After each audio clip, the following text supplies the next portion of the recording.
श्री साई अंगण प्रतिष्ठान मुक्काम पोस्ट शितूर उर्फ मलकापूर तालुका शाहूवाडी जिल्हा कोल्हापूर ही संस्था अतिशय डोंगराळ भागात असून देखील श्री साई भंडारा उत्साहात करतात। संस्थेचे अध्यक्ष धनंजय वसंत पाटील यांच्या नेतृत्वाखाली साई भक्त मोठ्या उत्साहात आनंदात दरवर्षी श्री साई भंडाऱ्याचे आयोजन करतात। तसंच सामाजिक सांस्कृतिक शैक्षणिक क्षेत्रात देखील ही संस्था कार्यरत असून शालेय विद्यार्थ्यांना शैक्षणिक साहित्य, संगणक, पाणपोई, शालेय मुलं दत्तक घेऊन त्यांचे शिक्षण पूर्ण करणं असे विविध उपक्रम राबवत असते।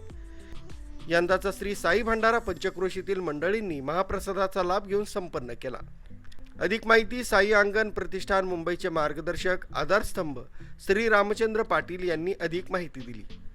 स्थापना बघायला गेलं तर हे आमचं यावर्षीचं 24वं वर्ष।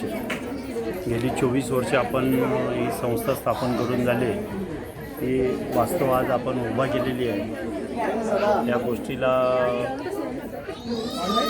24 वर्षे आम्ही पूर्ण झाली। आमचं रौप्य महोत्सव पुढील वर्षी आमचं रौप्य महोत्सव वर्ष आहे आणि आज साईंचा वर्धापन दिन आहे।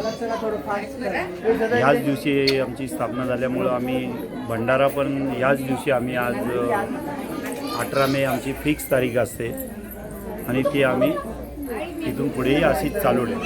कार्यक्रम तसं बघायला गेलं तर आपण पहाटे जी 5ची आपली काकड आरती आहे, 4:30 वाजता आपण अभिषेक करतो बाबांना। अभिषेक नंतर मग काकड आरती आहे। त्याच्यानंतर 8 वाजता आमची सत्यनारायणाची महापूजा असते, ती होते।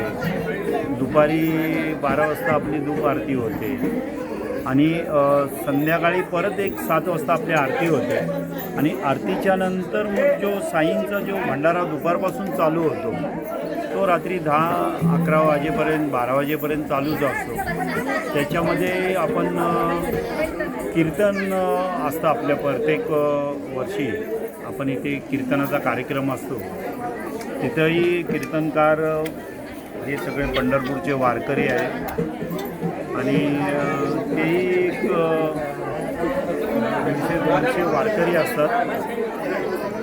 काल आमच्या इकडे रात्री पारंपरिक लेझिमचा कार्यक्रम होता, तोही गावातल्याच लोकांनी केला आणि एवढं सगळं नियोजन बघायला गेलं तर आमचे संस्थेचे पदाधिकारी आहेत, सभासद आहेत आणि त्यातून आमचे जे गावकरी आहेत त्या गावकरींच्या माध्यमातून त्यांचा जो हातभार आहे त्या हातभाराने आपण पुढं आपलं कार्य चालू ठेवतो आणि आजपर्यंत आपल्याला गावकऱ्याकडून, भाविकाकडून, तालुक्यातून बराच लोकांचा प्रतिसाद येतो प्रत्येक वर्षी आणि पुढील 25 वर्षे आहे। मगाशीच मी तुम्हाला बोललेलो आहे तर वेगळं काहीतरी 25व्या वर्षी करण्याचा आमचा हेतू आहे।